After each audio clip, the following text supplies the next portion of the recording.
नमस्कार मैत्रिणींनो, आज मी घेऊन आले आहे एक अशी पौष्टिक व स्वादिष्ट रेसिपी जी लहानांपासून मोठ्यांपर्यंत सगळ्यांनाच आवडेल. नाचणीचे मऊ, स्वादिष्ट आणि हेल्दी लाडू. अगदी कमी साहित्यामध्ये झटपट तयार होणारी ही रेसिपी शेवटपर्यंत नक्की पहा. त्यासाठी सर्वात आधी आपल्याला कढईमध्ये काजू बदामचे काप घ्यायचे आहेत. ते मी कट करून घेतलेले आहेत. त्यामध्ये आपल्याला टाकायचं आहे थोडंसं तूप आणि ते आपल्याला हलकेसे भाजून घ्यायचे आहेत. आता हे भाजलेले आहेत. आता मी ते काढून घेत आहे. आता त्याच कढईमध्ये आपल्याला टाकायचे आहेत सफेद तीळ. इथे मी 1 वाटी सफेद तीळ घेतलेले आहे, छोटी वाटी, आणि ते सुद्धा आपल्याला छान खमंग खरपूस भाजून घ्यायचे आहेत बारीक गॅसवरती. आता हे सुद्धा भाजलेलं आहे. आता मी हे काढून घेत आहे. आता हे आपण थंड करून घेऊयात. आता मी इथे मोठी कढई घेतलेली आहे. त्यामध्ये आपल्याला टाकायचं आहे नाचणीचं पीठ. हे पीठ मी अर्धा किलो घेतलेलं आहे. आता आपल्याला यामध्ये टाकायचे आहे 2 चमचे तूप आणि हे आपल्याला व्यवस्थित भाजून घ्यायचं आहे. हे पीठ भाजताना आपल्याला गॅसची फ्लेम लोच ठेवायची आहे. आता पुन्हा आपल्याला यामध्ये टाकायचं आहे तूप आणि पुन्हा हे आपण व्यवस्थित भाजून घेऊयात. अशा प्रकारे आपल्याला थोड्या थोड्या वेळाने तूप टाकून हे पीठ एकदम मंद गॅसवरती व्यवस्थित भाजून घ्यायचं आहे. पुन्हा मी यामध्ये तूप टाकलं आहे आणि आता पुन्हा व्यवस्थित भाजून घेत आहे.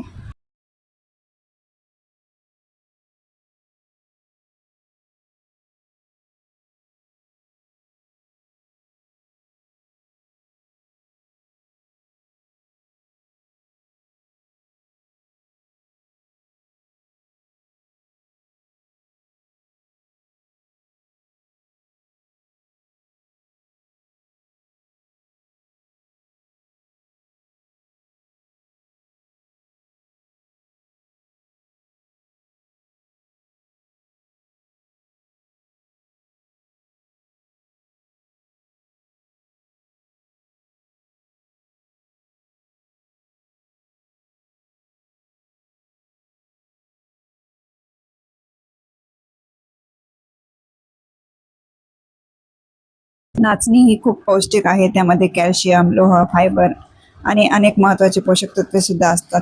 हाडांच्या उत्तम आरोग्यासाठी नाचणीचा आहारामध्ये समावेश केला पाहिजे. आता या लाडूमध्ये आपण सफेद तीळ सुद्धा वापरलेले आहेत.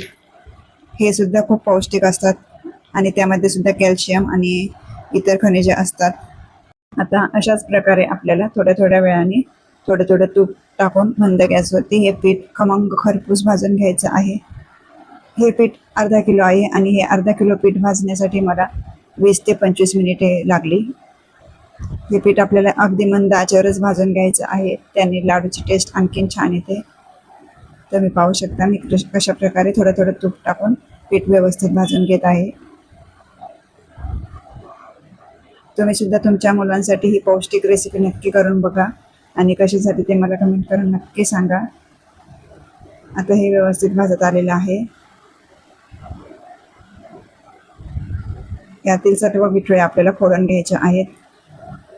खूप जास्त प्रमाणात गिठळे झाले तर तुम्ही पावभाजीच्या मॅशरने सुद्धा मॅश करून गिठळे फोडून घेऊ शकता. आता यामध्ये पुन्हा तूप टाकून पुन्हा भाजून घेऊया.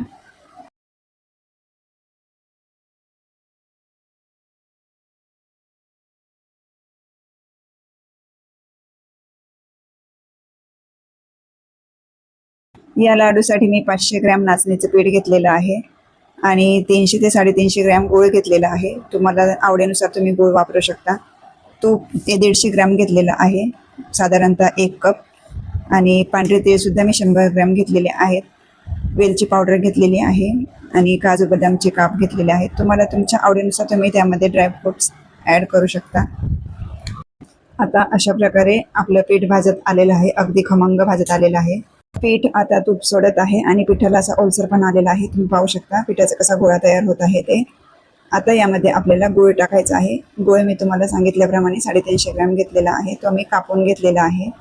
आता तो या पिठामध्ये आपल्याला हाताने व्यवस्थित मिक्स करून घ्यायचा आहे. आता गूळ व्यवस्थित मिक्स करून झाल्यानंतर आपल्याला यामध्ये टाकायचे आहे तुपामध्ये फ्राय केलेले काजू बदामचे काप आणि तीळ. हे सुद्धा आपल्याला यामध्ये व्यवस्थित मिक्स करून घ्यायचे आहेत. आता आपल्याला यामध्ये टाकायची आहे वेलची पावडर. मी थोडीशी साखर घेऊन त्यामध्ये वेलची बारीक करून घेतलेली आहे. आता हे आपण व्यवस्थित मिक्स करून घेऊयात. आता हे मिश्रण आपल्याला मिक्सरमध्ये एकदा फिरवून घ्यायचं आहे, त्यामुळे गूळ व्यवस्थित मिक्स होतो. तुम्ही पाहू शकता मी कशा प्रकारे मिक्सरमध्ये फिरवून घेतला आहे. एकदाच फिरवून घ्यायचं आहे, जास्त बारीक सुद्धा नाही करायचं. आणि आता आपल्याला याचे लाडू बांधून घ्यायचे आहेत. जर हे जास्तच कोरडं वाटत असेल तर यामध्ये तुम्ही थोडंसं तूप टाकून याचे लाडू बांधू शकता. माझं मिश्रण एकदम व्यवस्थित झालेलं आहे. आता मी याचे लाडू बांधून घेत आहे. तुम्ही याच प्रमाणात सगळं साहित्य घेतलं तर याचे लाडू छान बांधले जातात. आता अशा प्रकारे मी सर्व लाडू बांधून घेत आहे. तर मैत्रिणींनो, आपले पौष्टिक आणि चविष्ट नाचणीचे लाडू तयार आहेत. तुम्ही ही रेसिपी नक्की करून पहा आणि कशी वाटली ते कमेंटमध्ये मला नक्की सांगा. व्हिडिओ आवडला असेल तर लाईक करा, शेअर करा आणि माझ्या चॅनलला सबस्क्राईब करा.